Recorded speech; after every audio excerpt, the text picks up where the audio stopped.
Guys, এখন আমি অনেক দিন ভিডিও করিনি, 1 মাসের ওপর হয়ে গেছে আমি কোনো ভিডিও করিনি। কটা রিলস করেছিলাম, কেন আমার মেয়ের শরীর খারাপ প্রচণ্ড পরিমাণ। ওকে মানে তোমার ডাক্তারখানা, বাড়ি, টেস্ট এগুলো নিয়ে প্রচণ্ড টেনশানে ছিলাম।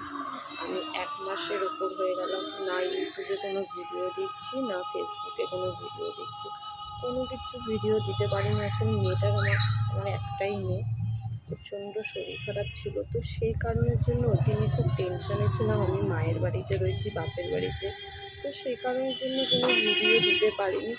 কটা রিলস করেছিলাম, তারপরে মন মেজাজ ভালো ছিল না, কিছু ওর খারাপ মানে বেরিয়েছে রিপোর্টের মধ্যে, ওই কারণের জন্য ভিডিওটা করছি না।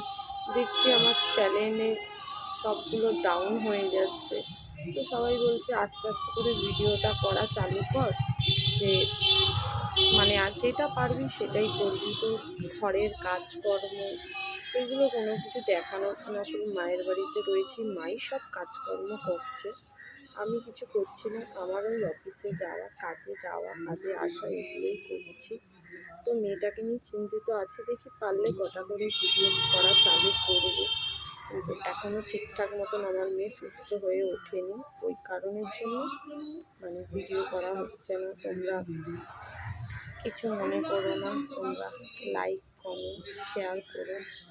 এটা আমি ইউটিউবের জন্য এই ভিডিওটা করলাম। মানুষ হতে পারে আমাকে ভুলে গেছে, কিন্তু ভুলে যেও না, আমি আবার ফিরে আসবো। একটু মেয়েটাকে একটু রিকভারি করে নিই, আমি আবার ঘরের কাজকর্ম নিয়ে আবার আসবো। কিন্তু মেয়েটা যতক্ষণ না সুস্থ না হচ্ছে না, আমি ঠিক আসতে পারছি না, মানে কি বলতো, মেন্টালি আমার দিচ্ছে না সাথ। ওই কারণের জন্য একটা ভিডিও করে ছাড়ি ইউটিউবে।